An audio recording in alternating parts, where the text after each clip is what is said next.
এটা রেকর্ডিংটা এই অন সেকশনে রেকর্ডিং করা হয়েছিল, রেকর্ড করা হয়েছিল, বাট এই যে আমাদের ল্যাবের যে ডেস্কটপগুলো এগুলোতে অডিও সাপোর্ট করে না।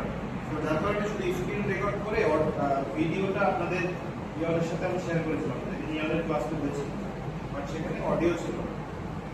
তো আজকে যেহেতু রেকর্ড করছে তাহলে অডিওটা পেয়ে যাবেন। তো আমি পুরো প্রসেসটা আমি দেখিয়ে দিচ্ছি। আজকে এক্সপেরিমেন্ট নাম্বার কত? 9 না? 9। তো এক্সপেরিমেন্ট 9 এ আমরা আজকে দেখব ভেরিলগ 8DL। ভেরিলগ 8DL। তো ল্যাবের নোটটা ওপেন করি।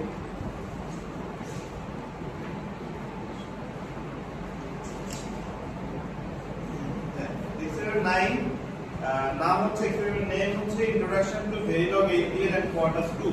ওকে, 8DL এর ফুল মিনিং হচ্ছে হার্ডওয়্যার ডিসক্রিপশন ল্যাঙ্গুয়েজ। আমরা যেমন সি ল্যাঙ্গুয়েজ, পাইথন ল্যাঙ্গুয়েজ করেছি না ছোটবেলায়, মানে আমাদের 1 1 1 2 2 এ গিয়ে আমরা এই ধরনের ল্যাঙ্গুয়েজগুলো শিখেছিলাম আমাদের ভার্সিটি লাইফের প্রথম দিকে, রাইট? এটাও একটা ল্যাঙ্গুয়েজ, এটাকে বলা হয় হার্ডওয়্যার ডিসক্রিপশন ল্যাঙ্গুয়েজ। এটা আমাদের এই কোয়ার্টাস 2 সফটওয়্যারে করতে হয়, এবং এই ল্যাঙ্গুয়েজের মাধ্যমে আমরা কি বলা যায় আমাদের ভিএলএসআই রিলেটেড সার্কিটগুলো আমরা এখানে অ্যানালাইসিস করতে পারি।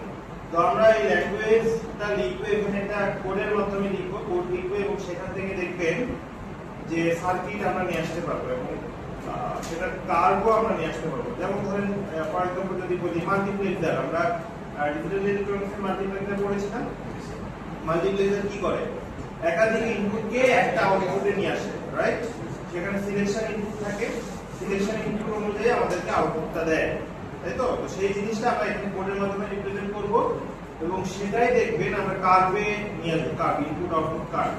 অর্থাৎ আমাদের যে ট্রুথ টেবিল থাকতো ডিজিটাল ইলেকট্রনিক্স সার্কিটে, সেইটার মতো দেখবেন ট্রুথ টেবিল অনুযায়ী আমাদের কার্ভটা চলে আসবে, পাশাপাশি এখান থেকে আমরা সার্কিট ডায়াগ্রামও নিয়ে আসতে পারবো। ওকে, তো আমরা তাহলে শুরু করি। প্রথমে আমাদেরকে এখান থেকে ফাইলে চলে যেতে হবে। ফাইলে যাওয়ার পরে নিউ, ওকে, নিউতে যাওয়ার পরে এখানে ভেরিলগ 8DL ফাইল বলে যে অপশনটা আছে এটা আমরা সিলেক্ট করব, এবং এখান থেকে ওকে তে প্রেস করব।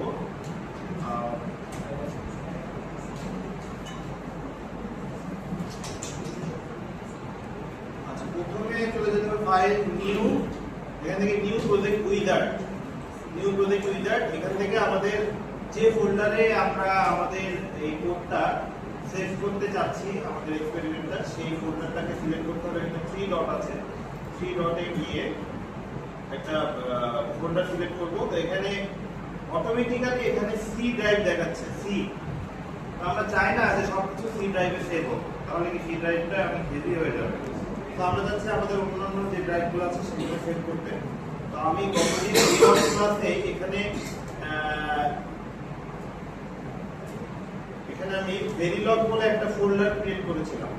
এই যে ভিএলএসআই এক্সপেরিমেন্ট 10 ভেরিলগ, এই একটা ফোল্ডার আমি ক্রিয়েট করেছিলাম। এই ফোল্ডারটা ক্রিয়েট করার সময় একটু খেয়াল করে দেখতে পাচ্ছেন যে আপনারা এখানে কোনো স্পেস আমি এখানে রাখি নাই। এই স্পেস রাখলে কোয়ার্টাস 2 সফটওয়্যার সে রান করার সময় এরর দেখায়, যার কারণে যে ফোল্ডারটা ক্রিয়েট করা হয়েছে এখানে কোনো স্পেস রাখা হয় না। তো এই ফোল্ডারটা আপনারা ক্রিয়েট করে রাখবেন আগে উইদাউট এনি স্পেস। দেন এখানে এসে এটাকে সিলেক্ট করবেন, করে সিলেক্ট ফোল্ডার। এরপরে আমরা আমাদের প্রজেক্টের একটা নাম দিব। আজকে আমরা মাল্টিপ্লেক্সার নিয়ে করব, তো এটার নাম দিচ্ছি MUX আন্ডারস্কোর। আমরা নরমালি মাল্টিপ্লেক্সারে কয়টা ইনপুট দেই? 2টা ইনপুট দেই না, আর একটা আউটপুট আসে 2 to 1, অর্থাৎ 2 বিটকে 1 বিটে কনভার্ট করে দেয় উইথ এ সিলেকশন ইনপুট। তো এখানে আমরা 2 to 1 প্লাস 2 to 1 দিয়ে দিই। তো এটা নিচেটাও দেখেন অটোমেটিক্যালি আপডেট হয়ে গেছে। তো নেক্সট, এটা এখানে আমাকে বলছে যে এই প্রজেক্টটা অলরেডি এক্সিস্ট। কেন এক্সিস্ট কেউ বলতে পারবেন? কারণ অলরেডি এই অন সেকশনে আমি এই নাম দিয়েই করেছিলাম। আপনাদেরকে ডিফারেন্ট নাম দিয়ে করানো যেত, তো আমি সেম নামে রাখতেছি কারণ যেহেতু এটা মাল্টিপ্লেক্সার। তো আমি এখানে ওকে দিয়ে দিলাম। আচ্ছা, এরপরে যাব ফাইল নিউ, এখান থেকে ভেরিলগ 8DL এটা ক্লিক করে সিলেক্ট করব। সিলেক্ট করার পরে এই যে উইন্ডোটা আসলে এই জায়গায় আমাদের মূলত এই মাল্টিপ্লেক্সারের কোডগুলো লিখতে হবে।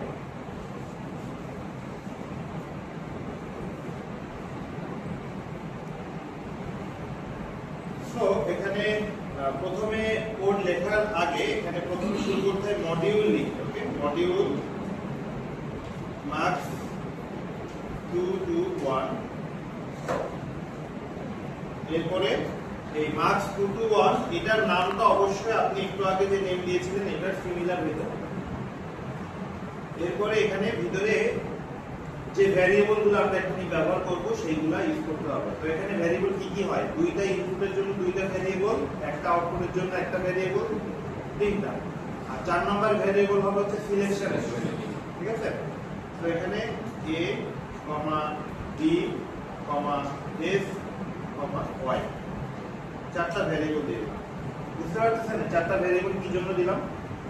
চারটা ভ্যারিয়েবল হচ্ছে আমাদের চারটা ইনপুটের জন্য, চারটা ভ্যারিয়েবলের জন্য হচ্ছে তিনটা ইনপুট আর একটা হচ্ছে আউটপুটের জন্য, ঠিক আছে?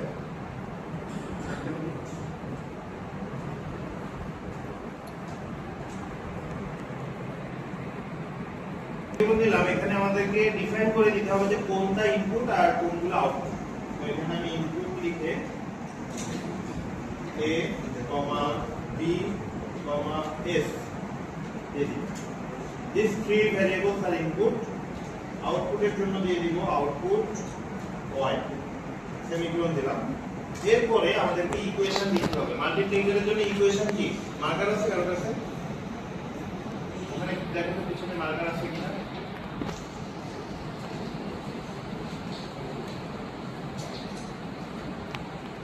ইকুয়েশনটা লিখতে হবে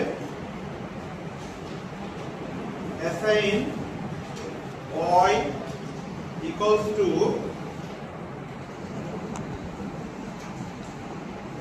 s and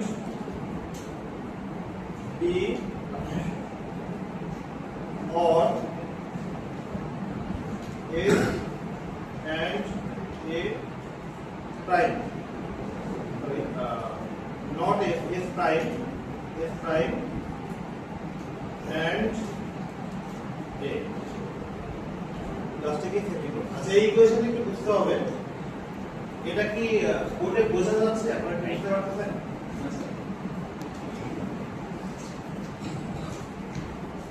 জুমিনও করা যায় না। এখানে s and b or s prime and a, তার মানে কি? s হচ্ছে সিলেকশন ইনপুট, s যখন 1 হবে তখন আউটপুটে কি দেখাবে? b দেখাবে। আর s যখন 0 হবে তখন আউটপুটে কি দেখাবে? a দেখাবে। অর্থাৎ s যখন 1 হবে তখন আউটপুটে কি বললাম? b দেখাবে। অর্থাৎ b যদি 0 হয় আউটপুটে 0ই দেখাবে, b যদি 1 হয় আউটপুটে 1 দেখাবে। আর s এর আগে এই যে একটা সিম্বল দেওয়া হয়েছে এটার নাম হচ্ছে s প্রাইম। অর্থাৎ s যদি 0 হয় তাহলে আউটপুটে কি দেখাবে? a দেখাবে। a যদি 0 হয় তাহলে আউটপুটে 0ই দেখাবে, a যদি 1 হয় আউটপুটে 1ই দেখাবে। এটাই তো মাল্টিপ্লিকেশনের ইকুয়েশন ছিল, মনে পড়ে? মাল্টিপ্লিকেশনের ইকুয়েশন ছিল সিলেকশন ইনপুট দিয়ে সিলেক্ট করতে হয় যে আউটপুটে কোনটা পাওয়া যাবে। যদি 0 হয় সিলেকশন ইনপুট তাহলে এক ধরনের আউটপুট হবে, আর যদি 1 হয় তাহলে আরেকটা আউটপুট হবে। মনে পড়তেছে? তো এটা হচ্ছে আমাদের মাল্টিপ্লিকেশনের ইকুয়েশন ছিল। এরপরে আমরা যে মডিউল শুরু করেছি, ফার্স্টে এখানে মডিউল লিখেছিলাম, লাস্টে এখানে ইন মডিউল দিয়ে এটাকে শেষ করে দিই। ইন মডিউল, ঠিক আছে? In module. আচ্ছা এখানে এই এন্ড সিম্বলটা মানে হচ্ছে এস এন্ড বি। অর্থাৎ নরমালি আমরা যখন ডিজিটাল ইলেকট্রনিক্সে করেছি তখন এন্ড কে আমরা কি সিম্বল দিয়ে দেখাতাম? ডট দিয়ে না? এস বি লিখলে হয়ে যেত, বাট এখানে ওই এন্ডটাকে এন্ড সিম্বল দিতে হবে। আর ওর এর জন্য আমরা কি দিতাম? প্লাস দিতাম না ওর এর জন্য? তো এখানে ওর এর জন্য কি সিম্বল? এই যে মাঝখানে দেখেন একটা দাগ আছে, এটাকে আমাদের এই ভেরিলগ এইচডিএল কোডে এটাকে ওর হিসেবে ধরা হয়। আর এইটা হচ্ছে নট, এন্ড এই এন্ড হচ্ছে এন্ড সিম্বল হচ্ছে এন্ড, ঠিক আছে? তো আমাদের ভেরিলগ কোড শেষ মাল্টিপ্লিকেশনের জন্য। তো এই কোডটা লেখার পরে এরপরে আমরা চলে যাব হচ্ছে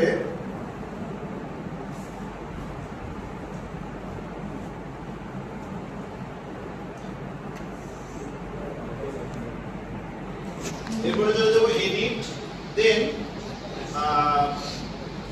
ইনসার্ট টেমপ্লেট, ইনসার্ট টেমপ্লেটের এখানে এসে আপনারা ভেরিলগ ATL সিলেক্ট করলে ভেরিলগ ATL রিলেটেড সকল ধরনের টেমপ্লেট এখানে পেয়ে যাবেন। যদি আমাদের অবশ্যই যেহেতু ভেরিলগ ATL কোড আমরা করতেছি, তো এটা টেমপ্লেট সম্পর্কে জানা উচিত। তো টেমপ্লেটগুলো সম্পর্কে সবগুলো জানতে পারবেন এই অপশনে এসে। কোথা থেকে আমি আবার বলি, এডিট, ইনসার্ট টেমপ্লেট, এখান থেকে ভেরিলগ ATL, এখানে টেমপ্লেটগুলো আছে।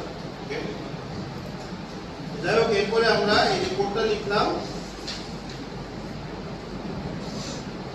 এটাকে আমরা এখন প্লে করব। এই যে রান বাটনে ক্লিক করতে হবে, এখানে দুইটা আছে, এটা হচ্ছে স্টার্ট কম্পাইলেশন, ক্লিক করব, ইয়েস দিয়ে দিব।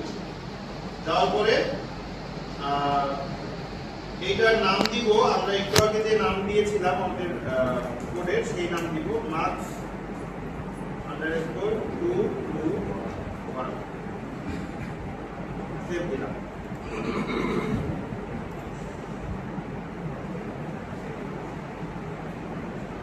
এখন এটা রান হচ্ছে, একটু সময় দিতে হবে। একটু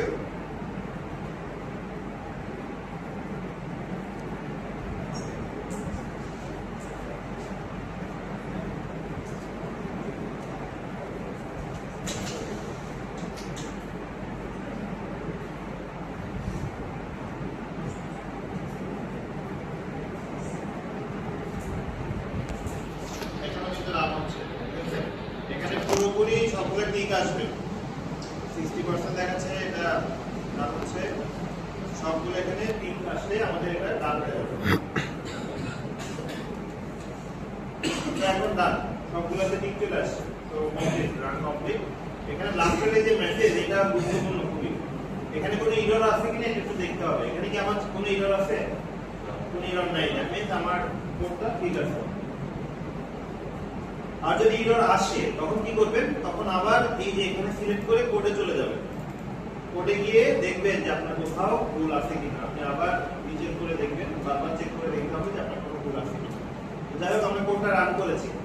কোডটা রান করার পরে এখন এটার কার্ড নিয়ে আসবো আমরা। কার্ড যদি ঠিকঠাক আসে তাহলে বুঝতে পারবো যে এটা মাল্টিপ্লেক্সার হয়েছে। কার্ডটা মাল্টিপ্লেক্সার যেমন আউটপুট দেওয়ার কথা, কার্ড দেওয়ার কথা, এখানে যদি সেম কার্ড দেয় তাহলে আমরা বুঝতে পারবো যে আমাদের এটা মাল্টিপ্লেক্সার হয়েছে, আদারওয়াইজ এটা অন্য কোনো কিছু হয়ে গেছে। ঠিক আছে, তো তার জন্য এখান থেকে আমরা চলে যাব হচ্ছে ফাইল, নিউ, এরপরে এখানে ভেক্টর ওয়েবফর্ম ফাইল বলে একটা অপশন আছে, এই যে university program vector waveform file, VWF means হচ্ছে ভেক্টর ওয়েবফর্ম ফাইল। তো সিলেক্ট করব, ওকে তে প্রেস করব। তো এখানে দেখতে পাচ্ছেন একটা গ্রাফ পেপারের মতো আসছে। গ্রাফ পেপারের প্রত্যেক ঘর কত ভ্যালু নিবেন এটা আপনারা চাইলে চেঞ্জ করতে পারবেন। ধরেন গ্রাফ পেপার আমাদের প্রত্যেকটা ঘরের ভ্যালু আমরা 1 ধরে করতে পারি, 2 ধরে করতে পারি, আবার 10 ধরেও করতে পারি, রাইট? তো এখানে এই ভ্যালুগুলো চেঞ্জ করা যায়। তো এখানে এডিট অপশনে যাবেন, এডিট অপশনে গিয়ে এখানে গ্রিড সাইজ, এটা হচ্ছে 10 ন্যানোসেকেন্ড, এটা ঠিক আছে। এরপরে এডিট সেট ইন টাইম, এটা আমি আপাতত দিয়ে দিচ্ছি 65 ন্যানোসেকেন্ড দিয়ে দিচ্ছি। ওকে,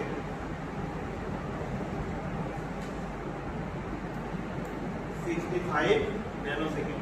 মাইক্রোসেকেন্ড আছে, আমাদের এত দরকার নেই। আমার এটা সঠিক আউটপুট দিচ্ছে কিনা সেটা বোঝার জন্য এতটুকু হলে হবে। আবার 35 বা 40 ন্যানোসেকেন্ড দিলেও এর মধ্যেও আপনি চেক করতে পারবেন আপনার কার্ডটা ঠিকঠাক আসছে।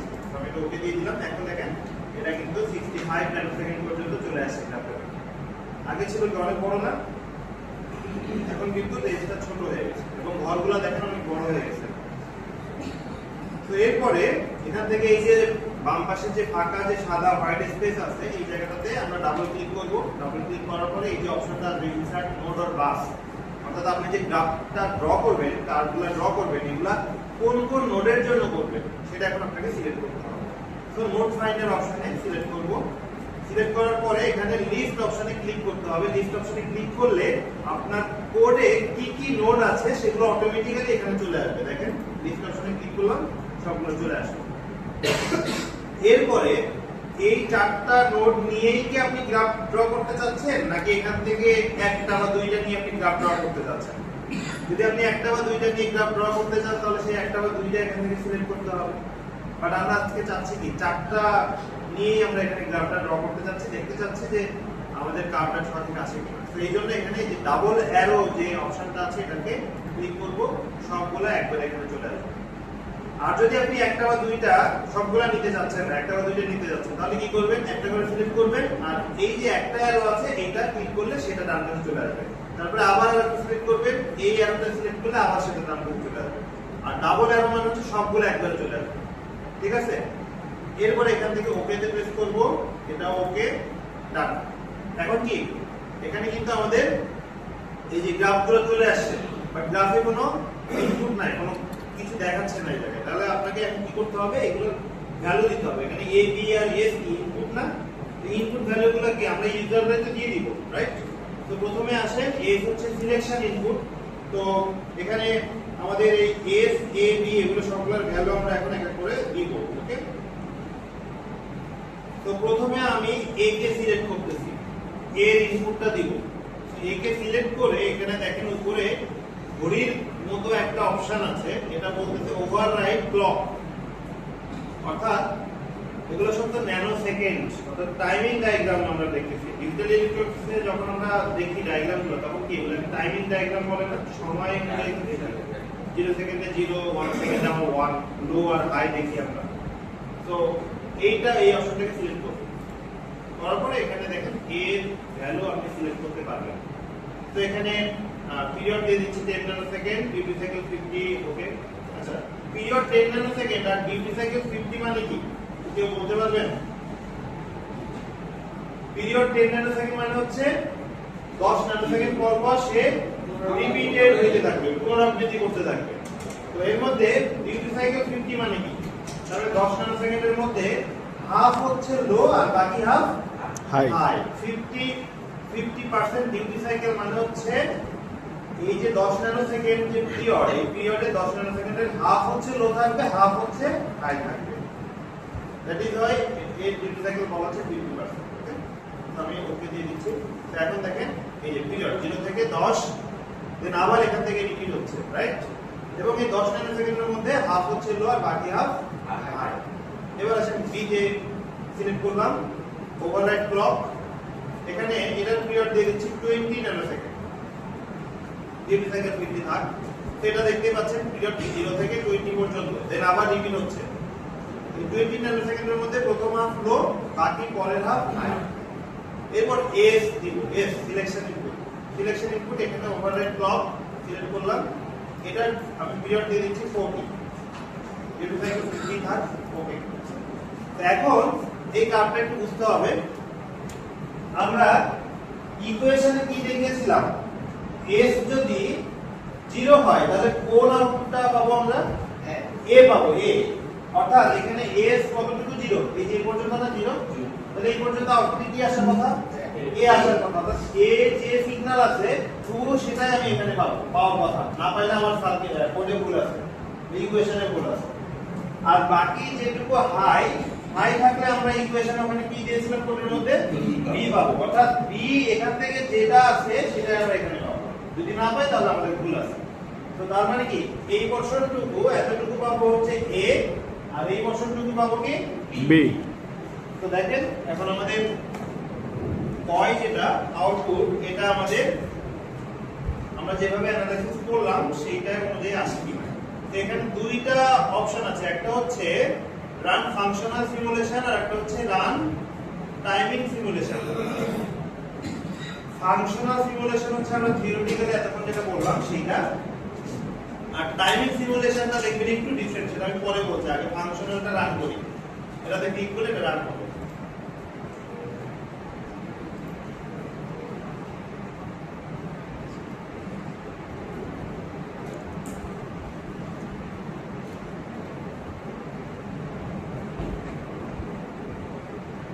তো দেখতে পাচ্ছেন প্রথম যতটুকু 0 ছিল হুবহু এটাই পাওয়া গেছে, পরে যেটুকু 1 ছিল হুবহু বিটাই পাওয়া গেছে, তারপরে আবার এ পাওয়া যাচ্ছে, তারপরে আবার বি পাওয়া যাবে। তাহলে ঠিক আছে এটা? জি স্যার। এরপরে আরেকটা ছিল কি রান টাইমিং ডায়াগ্রাম, এটা একটু ক্লিক করি, দেখেন এটা কি দেখেন।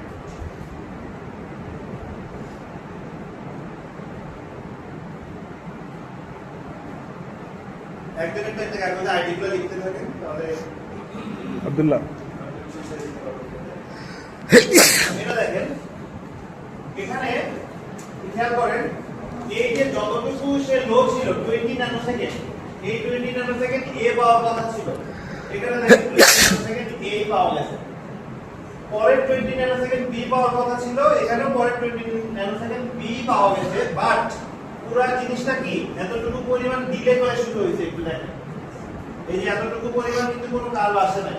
এর পরের থেকে 20 ন্যানোসেকেন্ড এ পাওয়া গেছে, পরের 20 ন্যানোসেকেন্ড বি পাওয়া গেছে, অর্থাৎ কার্ভ ঠিক আছে। আমরা থিওরিটিক্যালি যেটা পেয়েছি সেটা আমরা ফাংশনাল ডায়াগ্রামে পেয়েছি, আর টাইমিং ডায়াগ্রামে গিয়ে আমরা একটু ডিলে করে পাচ্ছি। কারণ কি এই যে ডিলেটুকু হচ্ছে এটা মূলত আমাদের এই যে গেটগুলো ব্যবহার করতেছি না, এন্ড গেট, অর গেট। জি স্যার।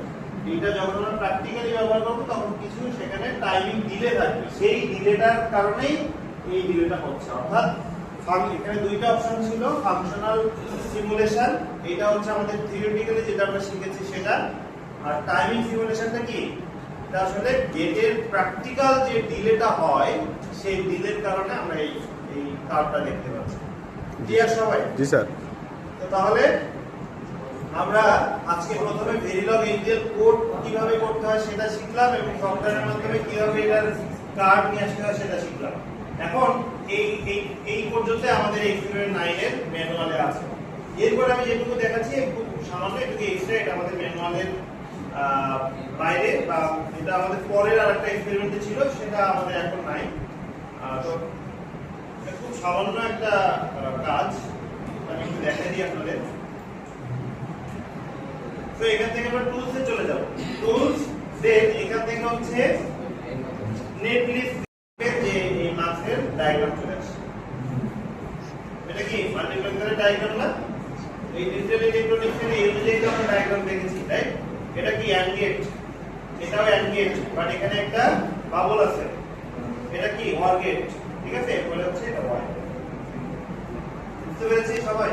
তাহলে আজকে আমরা কি কি দেখলাম? ভেরিলগ এনজিএল কোড কিভাবে লিখতে হয় সেটা দেখলাম, দেন ভেরিলগ এনজিএল কোড থেকে কিভাবে সেটার কার্ভ নিয়ে আসতে হয় সেটা দেখলাম, এবং থার্ড স্টেপে গিয়ে আমরা ভেরিলগ এনজিএল কোড থেকে কিভাবে সার্কিট নিয়ে আসতে হয় সেটাও দেখলাম। বুঝতে পেরেছি সবাই? ঠিক আছে, তাহলে আজকে স্যার সার্কিটটা কিভাবে আনবে? আচ্ছা, সার্কিটটা কিভাবে আনছি? আচ্ছা, আমি এটা ক্লোজ করে আবার দেখাচ্ছি। এই যে টুলসে চলে যাবেন, টুলস, নেটলিস্ট ভিউয়ার, দেন আরটিএল ভিউয়ার। এটা দিলে আমাদের সার্কিটটা চলে আসবে। তাহলে তিনটা স্টেপ আজকে আমরা দেখেছি, ওকে? আপনাদের যেহেতু সেমিনার আছে তাহলে আজকে দুটো ছেড়ে দিতে হচ্ছে, ওকে? তাহলে সবাই বাসায় প্র্যাকটিস করবেন। আর E1 সেকশনের সাথে আমি বলেছিলাম যে আপনাদের আমাকে তিনটা ডেট জানাইতে হবে। তো তিনটা ডেট একটু E1 সেকশনের সাথে ডিসকাস করে একটু আমাকে জানাবেন। আপনাদের ওপেনিং ডেট, প্রজেক্ট সাবমিশনের ডেটটা, ল্যাব ফাইনাল, ল্যাব পারফরম্যান্স টেস্টের ডেট, এই ডেটগুলো আমাকে একটু E1 এর সাথে ডিসকাস করে একটু জানাবেন। ঠিক আছে, আজকের মধ্যে একটু জানাবেন। E1 এর